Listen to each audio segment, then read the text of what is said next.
Chats, do you know what time it is? F-U-L-L-O-U-T.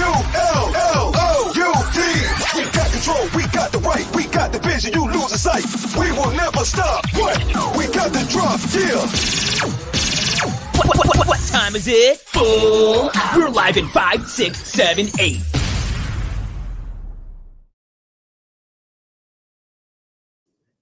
Welcome, everybody, to our second episode of Full Out Chats Coaches Corner. I am Steve Solberg. I am the head cheerleading coach at Purdue University, and I'm excited to have another episode live here with three of my really good friends, three of the industry's best coaches to talk about a couple of subjects that we feel that would be really entertaining, really important, and hopefully you guys find that also. So first, let's join here with Mark Coleman, Morehead State. Mark, you there? Can you hear me? Hey, what's up? Excited to be here again. Sweet. All right, let's bring on Ben Schreiber, the Ohio State. Can you hear me? Hearing you well. Good to see you guys. Awesome. And of course, Tony Nash, Indiana University. Tony, are you there? I'm here. Awesome. Well, I hope you guys are excited and welcome. And again, I'm really excited to talk about these subjects. It was kind of a subject that I wanted to bring up because we were just talking about how this came up quite often actually already. And it's just basically, I think that a lot of high school coaches and a lot of high school, all-star coaches and parents, they just don't really know what we're looking for as a college coach.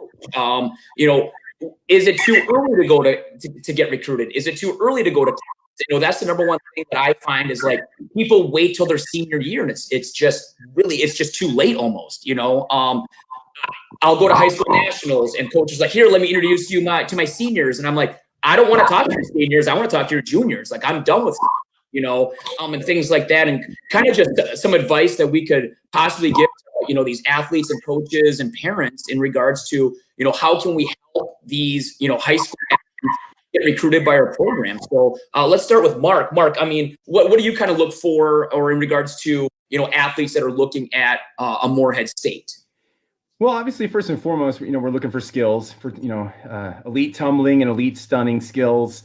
But of those two, we feel like we can teach the stunning a lot quicker, with our athletes than we can the tumbling. So definitely looking for elite skills. But they need to be ambassadors for the university. So they also, they're going to be interacting with fans and administration at games and events and alumni. And so they need to be, personable and have a personality. But really the skills, and that's the biggest thing that we're looking for. And I think it's just an attitude. There's a certain mentality, we call it the Morehead mentality at MSU that athletes have. And so, if you're getting recruited at Morehead State, you're obviously super, you have the elite skills and we're looking at you, but you also need to be open to change and coachable and willing to, make adjustments because we definitely do things differently than other programs. And a lot of these kids that are super talented, they'll go to clinics and sometimes they'll come to us and be like, well, that wasn't the way they did it at University A, or that isn't the way they did it at University B. And, we try to be polite and be like, well, we're very confident the way we do things at Morehead State. We want you to try to do it the way that we do it. But obviously the skills would be the first thing. And then, this is kind of a secondary thing, but I want them to really be interested in following Morehead State, active on social media, following our social media accounts. And I like it when they're sending me emails and messaging me on those accounts and interacting with me and asking questions. That tells me that they're, seeing if Morehead's the right fit. That tells me that, they're thinking about this big decision. I mean, when I talk to recruits, I feel like choosing the college that you go to is the third or fourth biggest decision you'll make in your entire life behind, choosing who you're going to marry, picking your profession and deciding to have kids. I mean, it's right up there with those decisions. So I love when somebody reaches out to me and communicates with me and asks me questions, because then I know that they're seriously, looking at it from all angles. Tony? Yeah, I definitely agree. I think, first and foremost, we want students at Indiana University that are, serious about education, being in a Big Ten university. And I feel like it's becoming more and increasingly difficult to get into the university. So, we obviously want you to have your head on straight and make sure that you're able, from an academic standpoint, be able to, accept all of the challenges that will come with being a full-time student. I think Mark nailed it on the head when it comes to athleticism part of cheer. I mean, obviously you want high skill level, in partner stunning, those type of skills, tumbling, those type of skills. And he's right, that the stunning part, that's easy to teach. The tumbling part, obviously we can teach, but you get a lot of athletes who've been tumbling for a very long period and come in with a lot of experience.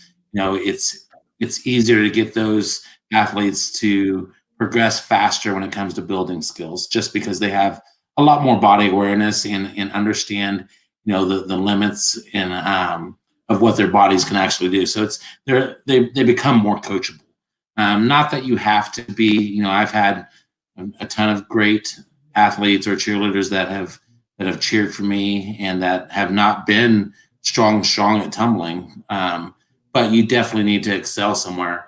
I think the biggest thing is I agree with you, Steve, is that, the timeliness of when you're contacting these coaches. For instance, I'll recruit and I go down to like high school nationals, but when I go to high school nationals or regional competitions or those types of things, I'm not looking at seniors, because at that point, in December or February, whatever brand you go to, January, at that point, you should have already had a pretty good decision of where you want to go. So at that point, I'm looking at sophomores and juniors, looking for the future.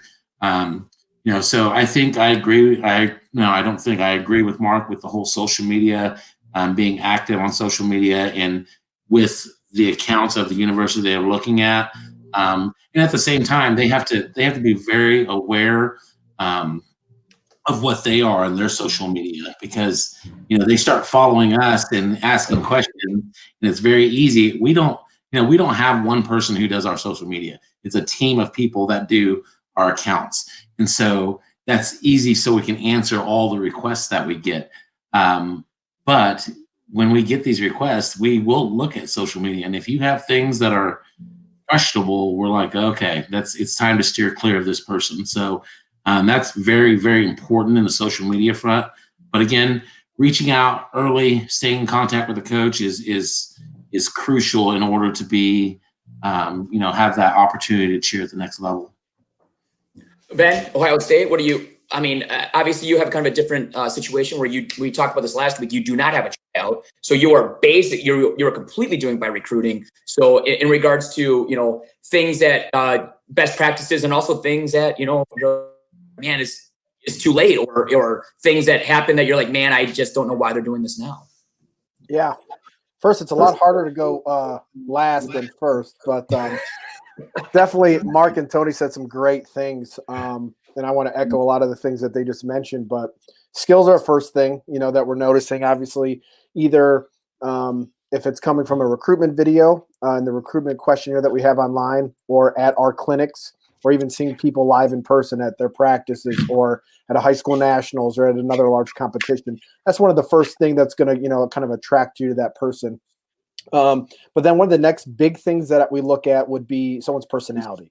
And again, going kind of what I talked about last week, are they going to be a good fit in our culture? Are they going to work well with our teammates? We have turned away people, with some amazing skills for various reasons. And one maybe being that we didn't think they'd be a good fit for our culture, or probably wouldn't interact well with our team members. But with that personality, confidence is a big thing. The confidence to come up at a clinic and talk to the coach. That's a huge thing. And, I don't mind if a parent sends me a first email, but if it's continuous from the parents, then it's got to be from the students, the student athletes. And just like Tony said, grades. One of the first things that, even when we're talking to some kids at clinics, one of the first questions I like to ask is, hey, how's your GPA? What are your SAT or ACT test scores? And see if they're kind of in the range or close, if there's time for them to maybe bump those scores up a little bit. If someone is not even close, unfortunately, I'm probably just going to kind of move on, because, colleges across the country are getting harder and harder to get into. And I really feel Ohio State is one of them. I mean, just as an example, every year they're averaging about 50,000 applications, accepting a little over 10,000, and then there's about between 8,000 and 9,000 in the freshman class. So, roughly that's 4 out of 5 kids not getting admitted. So, being a sport, we do have some things that we can assist with, but if you still have to be close, as it relates to grades. But one thing Tony definitely talked about, and I think all the guys did, is the social media. That's one thing we want to see. Are you following us? Are you just throwing out, an array of bullets to just every kind of college out there? Or are you interested, in our program? And like Tony said, we are going to follow you back if you're someone we're interested in, and kind of look, from afar, what kind of things are you posting? Because, not only are we looking for skills and, the confidence and the personality and the grades, but, you are going to be an ambassador of our team, and our team is part of the athletic department. And of all the teams in the athletic department, we are the ones, that are called on to do the events that are happening on campus, happening off campus, and high profile events. So, we need people with high character, high moral standard that are going to represent us. I echo everything in regards to that first. I don't mind it, like you said, the first maybe a couple emails coming from the parents, but I cannot stress enough to everybody, make sure that eventually it's your son or daughter doing the contacting, and I agree with the whole social media thing, because ultimately I just find, kids today aren't using email. They don't email. They use either Instagram or really Instagram is the best way. And for me, that I found is and that's actually the best way to actually communicate with the kid, and not the parent, is through Instagram. And I've done a lot of recruiting and actually gotten information for recruits and stuff through Instagram and through group messaging and stuff like that. In regards to an all-star kid, an all-star kid who's got crazy busy schedule, 9, 10, sometimes up to 12 times they're competing in a year. And they just, their reasoning is, I just can't find time to get there. My stance is always, if you really are interested in Purdue, you're going to find a time. You're going to find a weekend. You'll find something. I know I always stress, if you can't make a clinic, come to a game or come to a practice. How is your guys' thing? How do you guys use in terms of games or practices to help recruits come check you out if they can't make a clinic? We'll start with, since Ben went last time, let's start with Ben. And I think that carries into just the overall timeline. Tony touched on it, but I think it's something that we could dive a little bit deeper into. For example, let's say that we were not dealing with COVID-19 right now. April was kind of a normal month for us. So we would have had an April clinic for our program, a college stunt and a co-ed stunt and college prep clinic.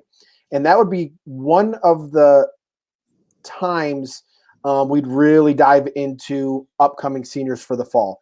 And we would take a look at them, again, obviously this time of year, throughout the summer, and then early in the fall. Early in the fall is really when we want to get our final people from their recruit questionnaires.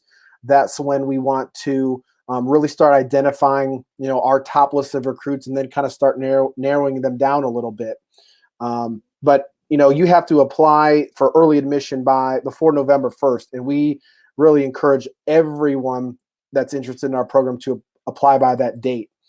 There's a few exceptions that we have made since we started the recruiting process of getting some people later, but the vast majority are people that we've already identified, that we've already built a relationship with, and they've applied by that November 1st deadline. And then that gives us time for them to, hear from the admissions office anywhere from mid-December through early February. There's a very few that might hear after that, but that's the time when we're getting those acceptance letters, hearing who's been accepted, and then we're going to start, offering spots for our team and even start signing them at that time. Juniors are people that we're always looking at as well. And we kind of start to look at sophomores. I think it's important to, just start building that relationship a little bit, but realize a lot of things can change. Some kids might come in as sophomores and they just love cheer. They're having a blast, and we want them to make sure that they're continuing that, because you don't want to get them maybe offer them too early, or really kind of bank on them coming, and then by the time their senior year comes around, they're burnt out. Maybe there's been an injury. It's just not for them anymore. So, that's one of the things that we tell people at our clinics is make sure that you're having fun doing what you're doing. Are you going to have fun every single day, every single practice? No.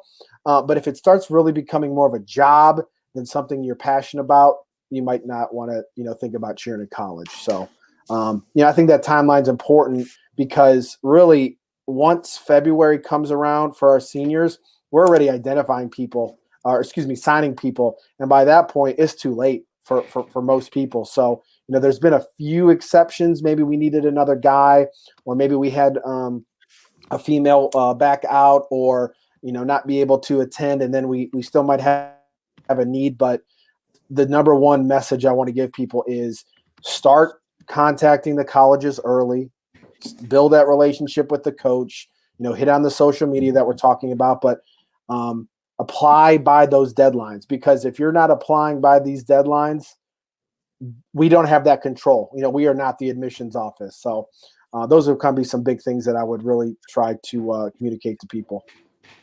Tony, kind of what is the timeline for you in terms of IU, in terms of, what are you looking for in regards to the timeline for kids looking to show interest at IU? Like we talked about earlier, the earlier, the better. I mean, I don't, obviously I hear some coaches talk about, there's this really good girl who's on a 8th grade, 9th. I'm like, yeah, they're going to change. I mean, I think about I don't know if I can remember when I was in 8th grade, but from day 1 to day 3 in 8th grade, I had no clue what was going to happen between those days. So, I look for more the sophomore, junior type, the timeline. I want them to contact me, their sophomore, junior year, and being engaged in just conversation and showing their interest, being able to come visit the university. As far as seniors timeline, obviously, the application process is very, very important. We want them to, follow all those guidelines and get through that process to be accepted into the university. That's very, very helpful. You can have all the skill in the world, and you're talking to me in, January or February, and you're not accepted to the university. I have a hard time putting all of my interest in you because of I'm just not sure if you're going to be able to get into the university. So, I think that's the most important thing. I definitely want, recruits, juniors and seniors specifically, coming to our clinics. I want them fall clinic, spring clinic, those types of things. I want them there so I can get to know them, get to see them work, get to see them interact with not only me, but with current athletes who are on the team, just because the athletes who are on the team already know kind of the mindset, the mentality of who we are. And so, it's always interesting to see if that dynamic, if it meshes. And so, I think that, like Ben said, it's critical of these athletes to start this process early.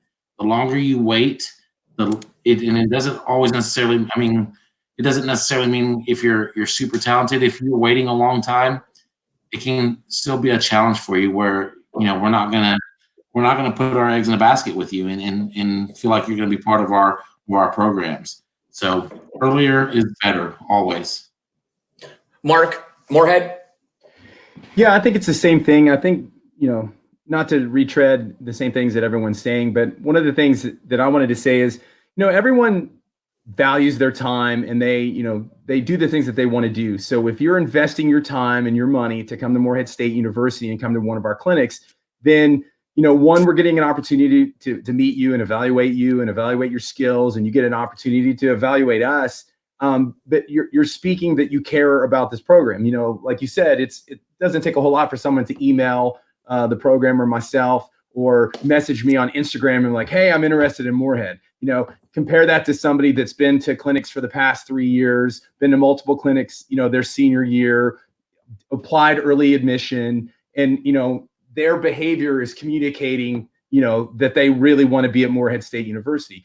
And, that stuff is going to be really important, since I think the majority of us are, we're doing virtual trials if they aren't doing the recruiting process that Ben's doing. And so, it's going to come down to, we're going to be judging people from videos and what we know of them. And so if somebody emailed me and, wanted to get a bid via video, which occasionally I do, sometimes because of their all-star schedule. I had people this year that weren't able to come to the clinic, or they were planning to come to the April clinic and it was canceled.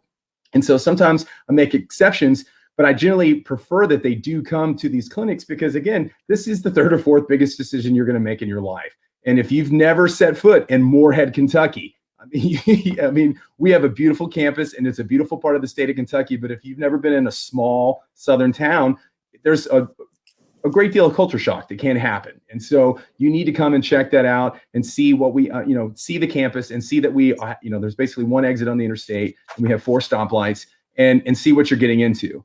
And I think that, the people that come and we see them over and over again, for me, from my standpoint, I don't have a full-time assistant or even a paid part-time assistant. And we have 80, 100. I mean, our last clinic, we had 200 people at. It is virtually impossible for me personally to evaluate every person at the clinic at all times. And I rely heavily on my athletes.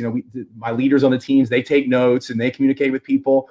But at the same time, if you came to one clinic, I talk to everyone at the end of the day that is going for a bid, but there's a chance that I might not have seen you tumble. There's a chance that I might not have seen like your best stunt that you threw that day. So the more you come to our clinics, the better opportunities that I get to see your skills and see what you have to offer, but also to kind of develop a relationship with you. But it also, even if I just know like, hey, I've seen that person 3 times in the past year, I know that they're investing in Moorhead State University, and that's ultimately what we want.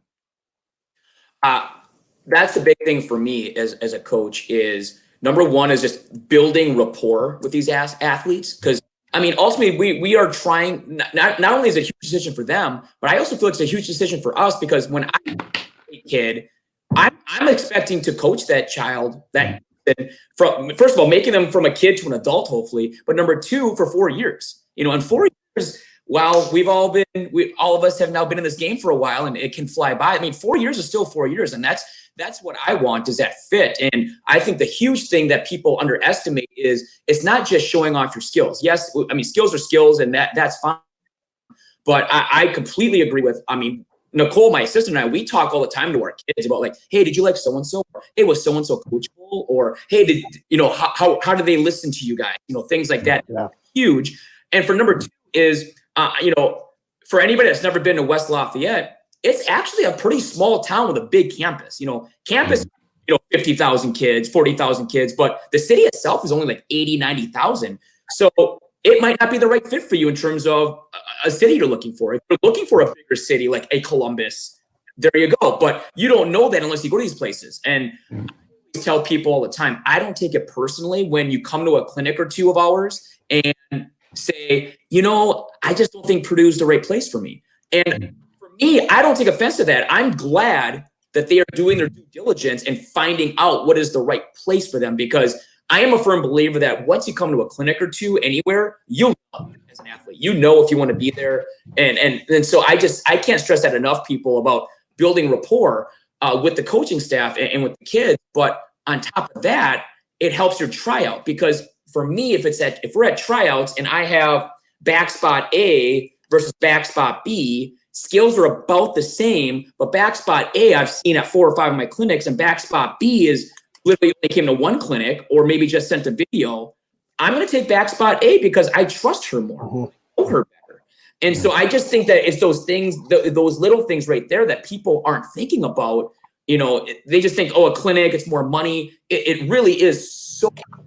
And I see the finger from Mark Coleman because he's got a point here. Well, I just to piggyback on that, like going back to what we were talking about social media too, and being, careful about what you post and being careful about, who you're investing in. Like I encourage people all the time, recruits, to go and check out other universities, but they need to think about, like, if they show up at the IU clinic and they have the IU gear on and, go Hoosiers, and they're out in front of the university, and then 2 weeks later they're at Moorhead, and then they go to Alabama and, and they go to all these clinics and they're like, had such a great time at the Moorhead clinic, go Hoosiers, and then roll Tide, and they post all that on, we see that stuff. So just be mindful about that. I mean, I do encourage people to go.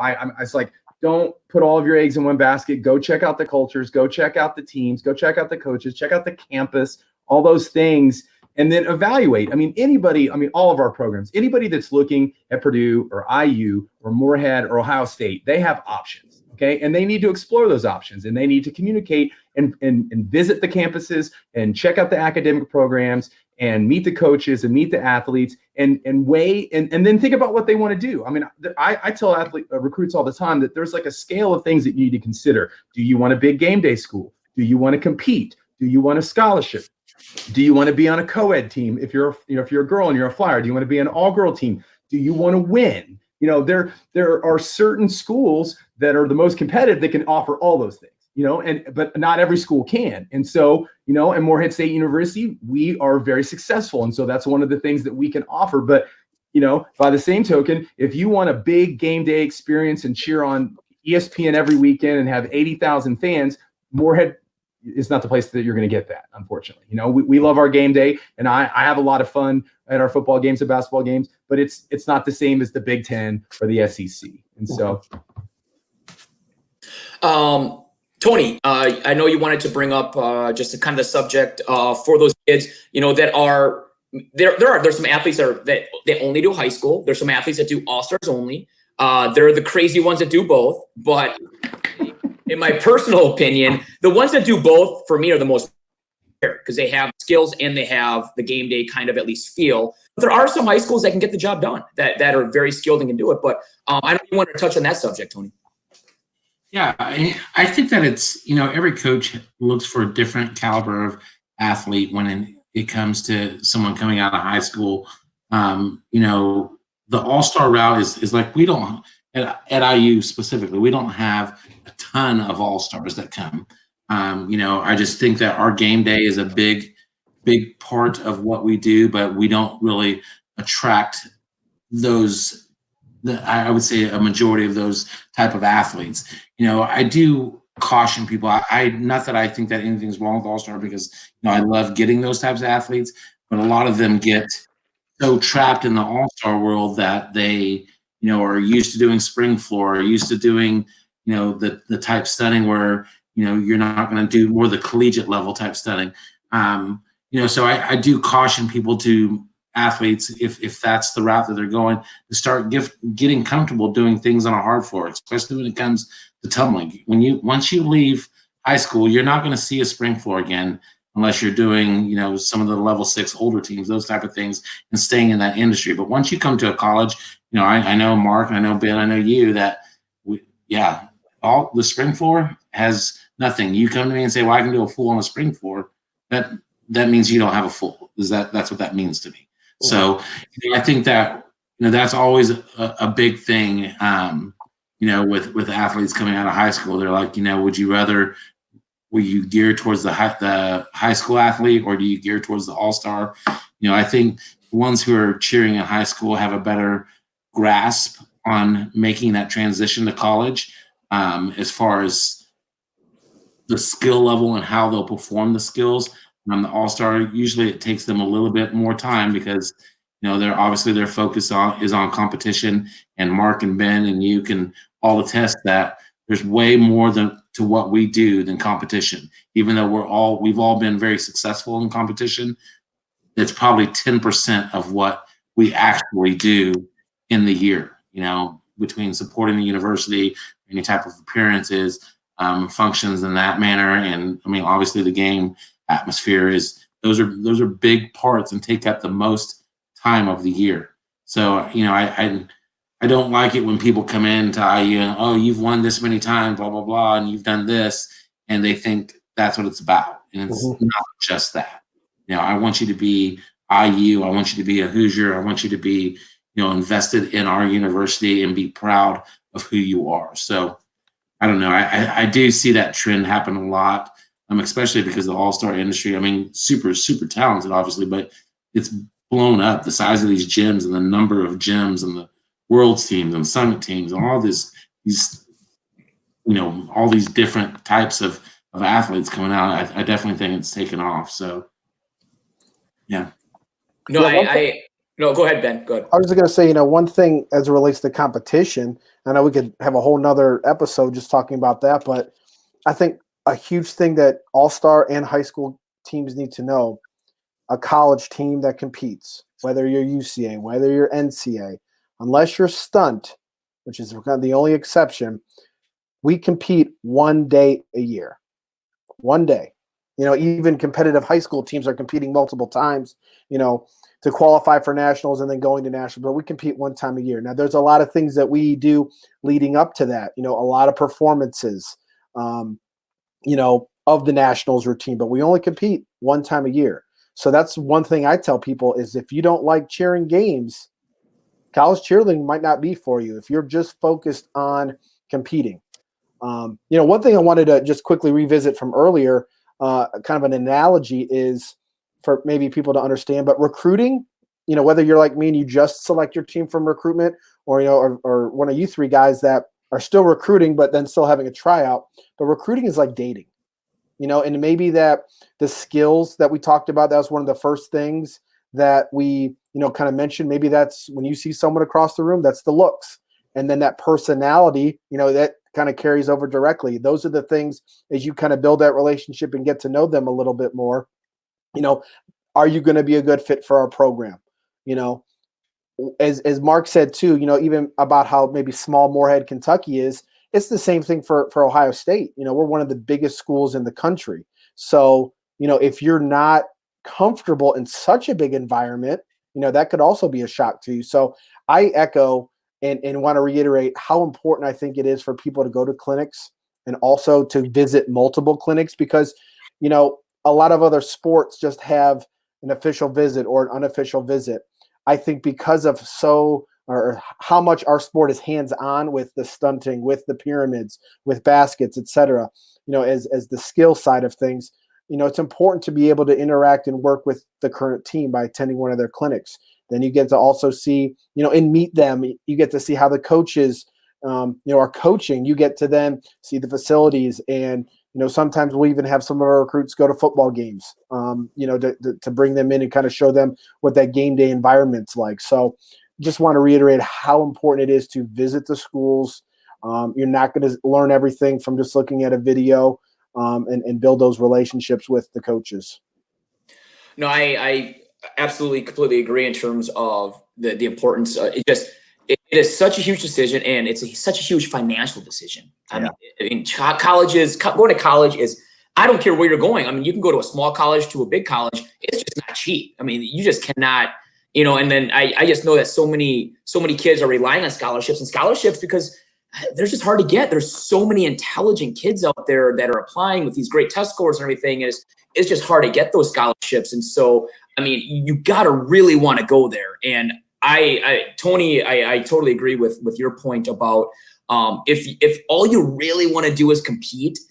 I mean, most schools just aren't built that way. I mean, there are a couple, most aren't built that way in regards to, if you don't really want to cheer games or you don't really find enjoyment in that. But number one is if you just don't enjoy the school. I mean, I always say cheerleading can be part of your decision, but it can't be the decision. If it's the decision, you're setting yourself up for failure, in my opinion. I just don't think that that's something that you really want to do. Well, we're about halfway through and kind of go to subject number 2, which is kind of more of a hypothetical, kind of a fun kind of thing that we're just bringing up.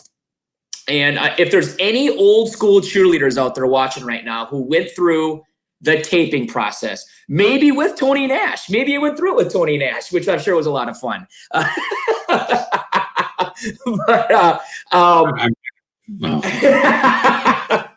But we're just kind of talking about we were just chatting a little bit about, it's now almost been 10 years since they got rid of taping. NCAA went with the bid route through summer camp. UCA went with the bid route through previous year. And definitely as an industry overall, definitely as coaches, we're like, heck yes, less time. Don't have to worry about, spending 4 or 5 hours almost a day, probably trying to get a clip of whatever. But also, kind of with the COVID-19 situation, this is just totally rumors, totally hearsay. So do not take this for even a grain of salt. But what if there is no summer camp? So what does NCAA do? Do they maybe consider doing a taping again? But also, do we kind of think maybe routines back in the day were cleaner and more solid because you were really working on your skills and trying to perfect them before trying to put them into a routine?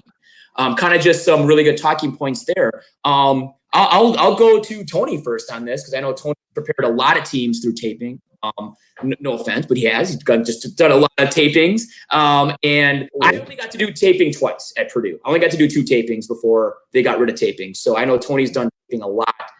So Tony, kind of your just input about the taping process and kind of just your thoughts on that. Yeah, I think taping was so beneficial to a team. I think that it really made a team hone in on being very technical with all of their skills. And for those of you that don't know, basically you tape for partner stunts, pyramids, baskets, tumbling, and then the last few years of it, when I was doing it, you had to do a cheer as well. So you had to show all these different elements. And you had to show them at a very high level. And it was important that you were showing the maximum number of people able to perform that skill, which was whatever the division allowed to compete. Yeah, it was hard. And someone who's very meticulous like me when it comes to what things look like, my athletes had a very, very difficult time with taping just because, I was looking for perfection. If somebody's hitting a motion in, half a second late, someone else does the same thing. Nope, it doesn't count. And I don't care how hard the skill was. We would look for people catching skills with locked arms versus bent arms. You just wanted to show a big variety of skills. I can think specifically of, I remember one year when I was at Moorhead that we taped, I think it was a full up high torch, which is a lost art when it comes to a high torch grip with the hands turned in. And I think we taped it 121 times before we got the right. That was to a 2-arm stunt, and I was like, we're going to keep doing this until we got to about 120. And I was like, all right, we're done with this. We're going to move on. And then the next thing that we did was rewind left QPs, and we got it on the first take. I'm like, are you kidding me? All right, you guys are coming back here. We're going to do full up torch again. I'm not even going to use the rewind QP. I'm not going to use it until you can do this full up 2-arm torch. But yeah, it was intense. And, I think that's part of the reason that it kind of went away. It just started getting so competitive between all the schools, and they were really having to invest a lot of time into the taping process because, then the technology wasn't as advanced as it is now, and it wasn't as easy to put together a skills tape. So, you were really, really monotonous on what you were doing as far as taping. So yeah, it took up a lot of time. I think there's much value to it, but I think that with the increased presence for our teams, our athletes to be at games and the game day, you were starting to sacrifice a little bit there because you were taping more, so I can see it both ways. I do think that there is a tremendous amount of value. Hell, I think it was 2010 was the last year of it. 2011, they had said that there's no taping. And my IU team, 2010, we actually won taping that year. And so they were, going through my process, were a little stressed out about 2011. Well, they didn't know that 2011, they got rid of it. And so I went ahead for the first couple of weeks, and I did taping anyways. And then they just didn't know because there wasn't an announcement, and so just the coaches knew. Basically, that's how they told. And so for, I would say 3 weeks of 2011, they went through the taping process, even though there wasn't a process. So, but it helped them. It helped them get better. And so, that was the first year that they won, and that was, I think, something that was crucial for them to be better. One thing with taping too. I was say, Ben, as a coach, did you have to do taping ever as a coach? Yes, I did it when I was at the University of Delaware, and then obviously as an athlete. Mm-hmm. I think one thing just about taping too is, the history of it. I don't know exactly when it started, but I know back, in the day that you also had to do a sideline. That my very first year of college cheerleading, I had to, do that sideline. You also had to do the cheer, which, kind of made its way for a while. But I believe old school taping even had to show their fight song on top of their skills. Now, back then there was less variety of skills, that as what our sport's grown into. But I echo Tony, and I definitely think taping made you better. There's no question about it. When you worked on a clip, maybe it took 5 times, maybe it took 10 times, maybe it took 100 times. You got better at that skill. I think one thing too, where maybe it changes, as Tony touched on, was what became the focus of a program. I think if all you were worrying about essentially all fall was taping, were enough schools preparing for their games how they needed to? I don't know if any athletic directors had a say in that, or if that was just maybe something that, varsity didn't want the focus to come away from games and just become on competition. So maybe that was one of the reasons for the change. But, another thing too that I found is when you had taping and you're working on a skill, maybe you're not even ready to tape it yet, but you're working on setting the partners, and then you start taping it and you realize, okay, at least the athletes realize, all right, they're focused in, we want to get this clip. Now I think it is a little bit harder because, if I've used that same approach sometimes, and maybe you don't always see that grit of like, well, it's okay. We're just practicing right now. So that sometimes is a little bit harder to always keep, the athletes motivated every single practice. If it is September and October, and maybe it is, something that you're preparing for the future, where back then it's like, hey, we got to get this clip. So, but yeah, taping made you better. It was stressful as an athlete. It was stressful as a coach. You were happy when it was over. And I think as you mentioned, Steve, it will be interesting to see what, if there's no summer college camps for NCAA, what method do they use to award bids for NCAA nationals next spring? Because they can't go from the year before because there was no NCAA nationals. Right. So yeah, I feel for that. I feel for anybody that's an NCAA coach right now. I think they have way more what ifs right now they have to think about than you. Mark, I know coach. Oh, sorry, go ahead, Tony. They've actually put out a statement. I think NCAA has put out a statement about how they're going to do their tier bids. So okay. What is that? Sorry. I haven't seen it. It would varsity.com /NCAA. So okay. I know, Mark, as a coach, you never had to go through the taping process, but obviously you've been around the industry for a while and has seen a lot of them through it. And I know when you were helping me at Purdue, we were doing taping those first year. But just kind of, your thoughts on, the old school taping method and kind of like what it did for colleges at that time.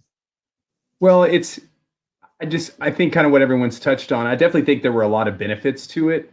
And I hadn't even really thought about it, but I agree with Ben. I think, especially athletes nowadays, getting them to focus for taping, I think they would take that a lot more serious. I know, when my athletes or even myself, when you put on that uniform, it makes a difference in their level of focus. And so, getting the camera out and the uniform's on and they know that it has to be perfect. I think you obviously, you don't always get it in the first few tries, but I think you're getting their best focus. And I think if you're just regular practicing, you're not going to get that. So I thought that was a great point that Ben brought up. But yeah, I've only, I'm getting ready to start year 8 at Morehead. And so I've been at Morehead State as a head coach outside of the whole taping stuff, and I could see, if you watch the old teams and if you hear like the old alumni from Morehead, they talk about like how they hated taping, but how important it was to making the teams perfect and making them clean and making sure all the grips are right.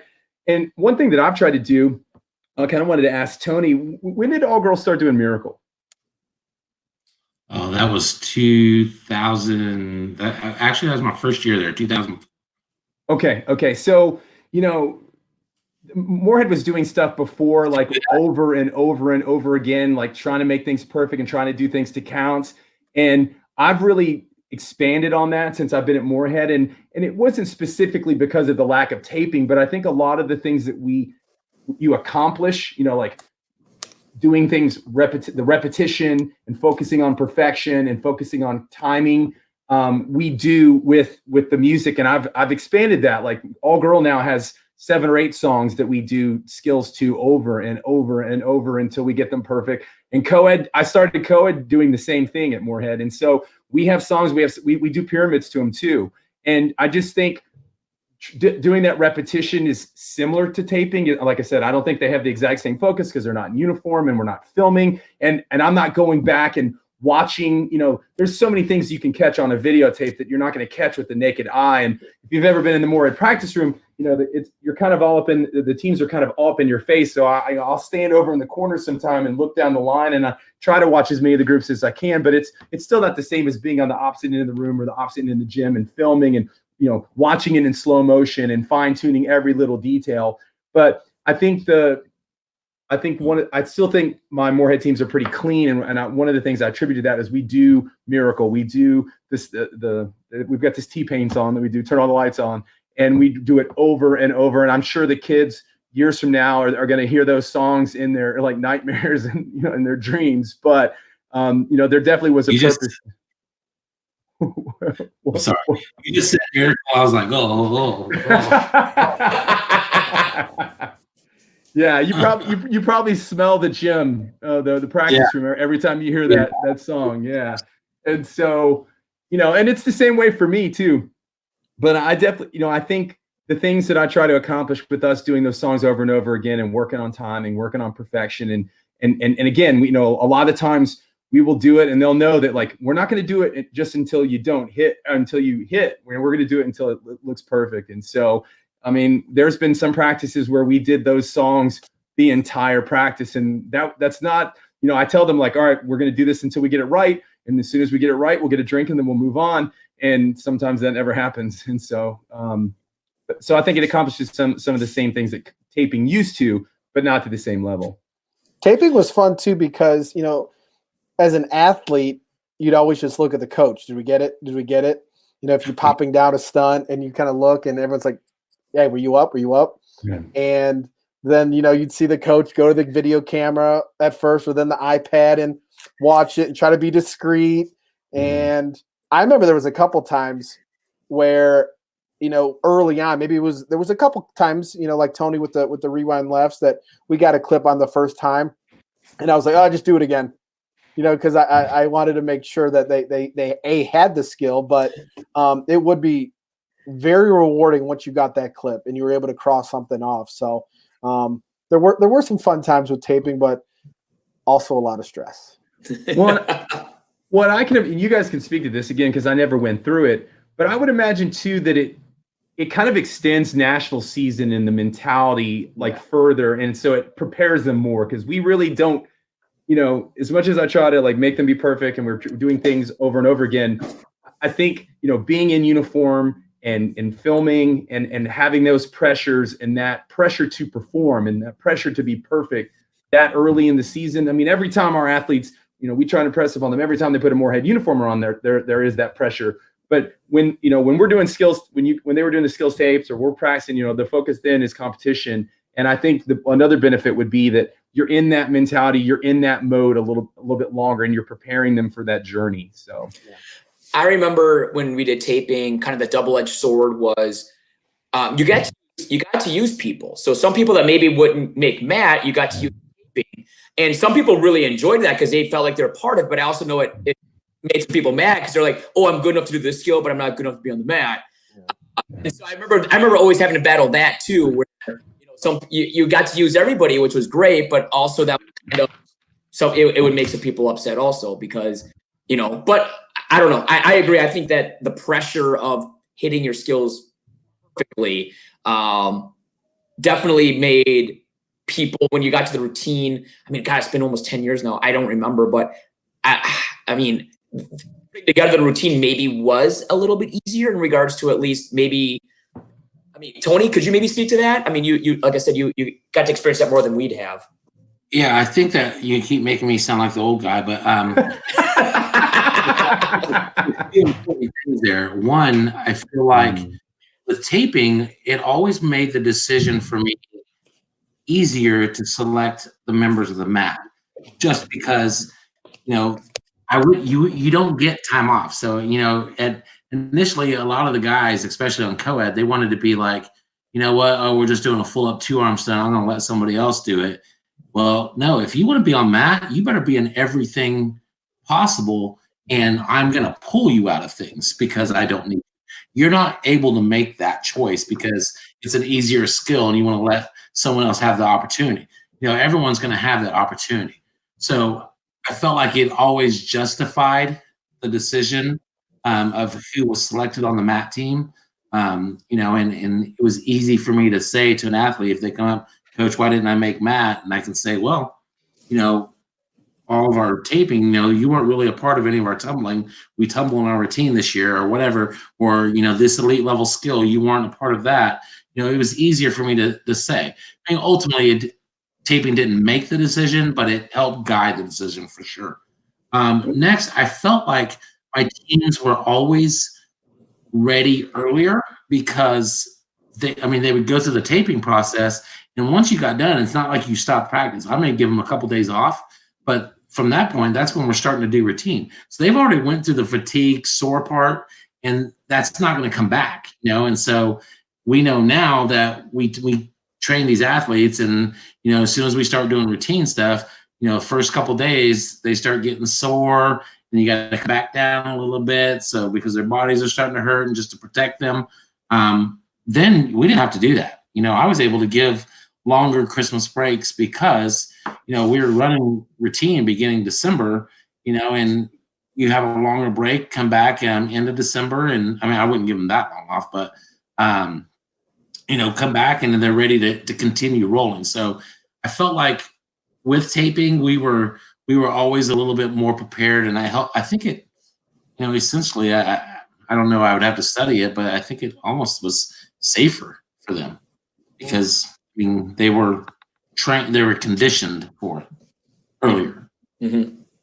So I think now that it just becomes, depending on your athletic season, I know that what we do with football, and then football, the tail end of football, having basketball start, and you're still doing volleyball, there's times where we can't start really doing routine stuff until late November, and then it becomes a rush of trying to get everything together, and it's just harder. Mm-hmm.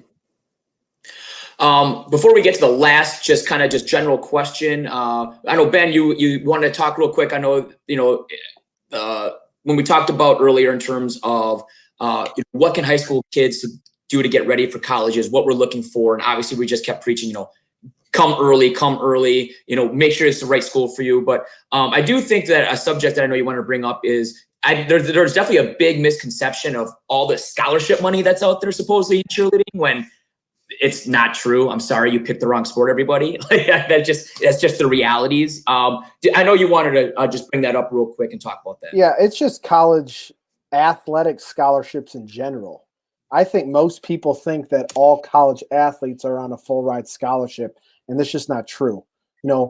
Yes, your top tier sports, your men's basketball, your women's basketball, football, most, again, not all of those athletes on those teams are under a full ride scholarship where their, books are paid for, their meals are paid for, so housing's paid for, academics, etc.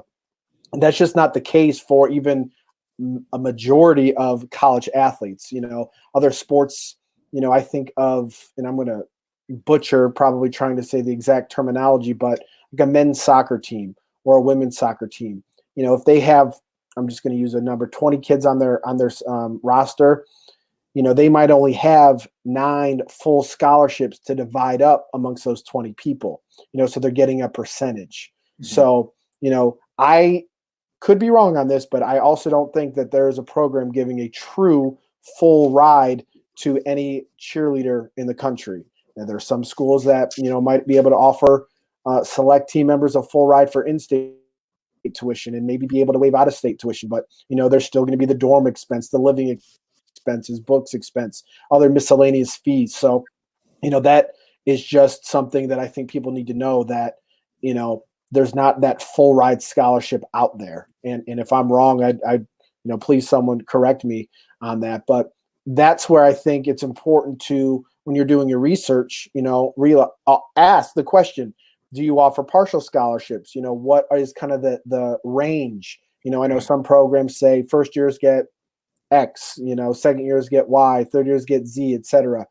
Some programs are offering it more based on talent or need or kind of their own criteria with that. So, can you waive out-of-state tuition? Are you not able to waive out-of-state tuition? For example, for us, one of the big things while we have everyone apply before November 1st is now they're automatically eligible for any merit-based scholarships. We have one, for example, called the National Buckeye Scholarship, specifically for student athletes living outside the state of Ohio. And if you get that scholarship based on your GPA and test scores, then you're essentially waiving about 90% of the out-of-state fee. So that's, again, when we're going back to talking about some of the things that we're looking for, academics being one of the major factors, and people that we would hope will be close to or be able to be awarded that National Buckeye Scholarship, which definitely takes a lot of the financial pressure off. So there is just that misconception, as you said, and people should know that not every NCAA athletes on scholarship, let alone every college cheerleader, on a full scholarship, or some programs aren't able to offer any scholarship. And I would say, like, every school is different. Don't assume dates are the same for every school. I say this as an example, just being in-state. I say, even though Purdue and IU we're in the same state, we're in the same conference. Like, our schools are different. The cities are different. They're just different programs or different schools. So don't assume that one school has the same types of deadlines, the same types of just standards as another school.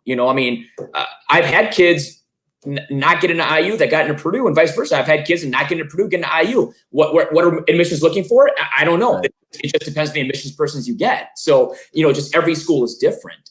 Kind of just before we wrap things up here, just kind of a fun question, just kind of a curious question is, what is your biggest non-cheer coaching influence that you've had? Can be somebody you had as a coach, could be somebody that you look up to. I'll let you guys think on that for a second, because I'll start. Being from Purdue, but not just because of that, but I would say John Wooden would probably be mine in regards to just obviously probably arguably the greatest basketball coach of all time. And just, I've read a couple of his books in terms of leadership, and on my desk right now. And I didn't know this question was coming. There you go. And you can, if that's yours too, you can talk about it. Just Pyramid of Success and the Wooden leadership thing that we have here, not just at Purdue, but I know it's a national thing that a lot of schools do. His book on coaching and leadership is absolutely unbelievable. I've read it now twice. It's an awesome book in regards to how to lead people the right way, try to find your own voice and things like that. And John Wooden for me is definitely my biggest coaching influence for me. Ben, is that yours also? If it is, and actually, John Wooden. I'll keep it brief, but when I first started coaching, as we talked a little bit on the last episode, of just trying to figure things out, and I was able to dive a little bit more into some leadership. John Wooden, just listening to podcasts of his interviews and reading his books, and just learning how he started every team differently, how he. For people that don't know, please do some research on John Wooden. He would take some of the best recruits in the country, get them on his team. In the very first practice, he would show them how to put their socks on and then put their shoes on the proper way so they wouldn't get blisters. You want to talk about attention to detail, that like a Bill Belichick has now, but John Wooden was just so focused and so locked in. And I'm actually going to say this, and it might be awkward for a little bit, but I'm going to say Tony Nash, because when I started cheerleading, he was one of the people on college staff that I saw.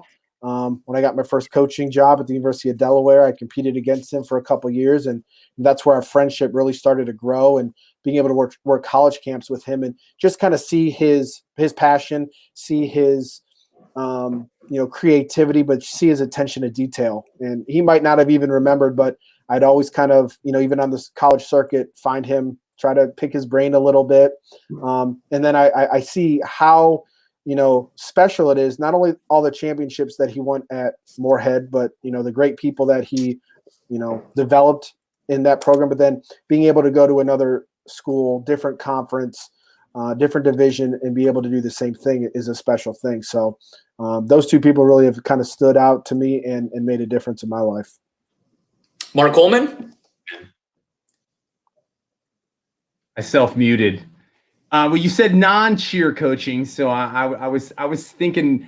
I think in my case, it's probably my high school basketball coach who was the non-cheer coach that I had for the longest amount of time, and a lot of it, I think, there were positives and negatives. It wasn't all just I want to be like him. A lot of it was I don't want to be the way that he was. But I thought he was really good about teaching fundamentals and very skill and drill oriented. And I think he had a very good knowledge of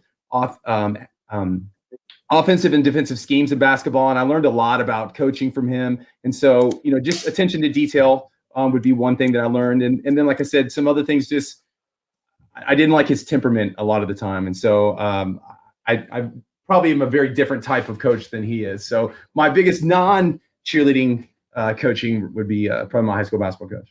I guess I should have read the question all the way through. And Tony? Yeah, but you know what? I'm going to go ahead and I think there's been really two people that have been influential in my life, and I know you want non-cheer, but I think that who I am as a coach has actually been developed because in two different ways from two individuals. But I think Myron obviously helped me with my mentality, and just understanding the mental aspect of not just cheerleading, just of life and of what is important. I didn't have that father figure male in my life. My mom raised me. I'm from a single parent, and Myron, he definitely, the 10 years that I was with him, he definitely kind of filled that void and helped. And I feel like that's someone that definitely influenced me mentally. I think as a coach, it really kind of started for me in high school. My football coach, I was in high school, Tom Kiernan, and he was very tough. I think that's where I kind of get the toughness, how I coach, but he's very tough on us, treated us all the exact same, but really pushed everyone to move past that step of not just being successful, trying to beat your successful and every day. And I still use this to this day. There's, I'll talk about it just say, but I still use it to this day that, I think we may have talked about, I want to win everything that you do. I want to win practice. I want to win a stunt. I want to win, games. I want to win competition. I want to win in everything you do. That mindset, it just continues to go. But he taught me, something that I tell my team now, 5 words is going to help get you through life in anything and everything that you do. And that's test, fail, learn, improve, re-enter. Test the waters. You have to fail to get better. Okay, then you have to learn from that failure. Then you have to improve, and then you jump back in and do it again. And so that will help develop you, and you can apply that in anything and everything that you do. So, those are really the two that are. I'm sure there's a lot of people that are along the way. There's probably, for all of us, there's probably too many to name that we can get. We learn from each other. I think that we're all relevant in this industry, and especially the college world. We're all very relevant. And I know that if Steve, if you're talking, or Mark or Ben, if you're talking, I'm going to stop and I'm going to listen. And even though we may be great at the same thing, you may say things that click for me to make an aha moment where I can get better, or I might do the same for you. So I think it's all a matter of perspective. No, that's great. And I agree in terms of there's just so many influences that you could have in terms of coaching. It could be a teacher. It could be, a boss you had at a job or whatever it may be. There's just a lot of different people that could possibly be that influence for you. So just a couple of comments that popped up. I believe Gavin Mack is a Moorhead alum, right? I believe. Yes. And he just said, when we were talking about, he's like, culture shock is almost an understatement. So we're just talking about that. Scott Birch, coached by Mark, did tapings all the time at Moorhead. At Graves, I know that you did a lot of taping, did a lot of that stuff there. And then just viewer Cassandra just found found it informative. Thank you, Cassandra. Glad that we could help you out and give you some information about what we're looking for in terms of college cheerleading. So, well, gentlemen, I absolutely enjoyed this. I'm sure we will do this again sometime soon. I know that we've had a really good time, but we're a little bit over an hour, so that's good. We're right where we're supposed to be. So I just want to say thank you guys again. I'm sure we'll do this again very, very soon. And have a great day and have a great night, guys. Thanks, Steve. Thanks for having me. It was a lot of fun. All right. Again, thank you so much to Mark Coleman, Tony Nash, and Ben Schreiber for really taking the time out of their night to be here. I know that they're all family guys. They all have kids. And so to take the time and do that, I really appreciate it. Just a reminder, we do have our full out chats here on Instagram coming up. And we have a really good one tomorrow. A person I've never even spoken to in my life. I've never spoken to this guy. I'm just excited to interview him, though. I think it's going to be a lot of fun. We have Mike Perry, actually. Mike Perry, Moorhead and UK cheerleader, former cheerleader. He is now a former coach at UCF, won a national championship at UCF. And he is now the VP of footwear strategy and new business development at Varsity Brands. And so tomorrow on our Instagram, I will be interviewing Mike Perry and getting his story about how he got into the cheer industry. And just to hear his story, I'm super excited to talk to Mike. He's been awesome. He's been giving me a lot of pictures to show tomorrow. So I'm very excited to finally talk to him and meet him and to hear his story. So I hope everybody's enjoyed all these full out chats and all the coaches corners, and we will be doing these more again here in the near future. So again, have a great night, stay healthy and stay safe, everybody.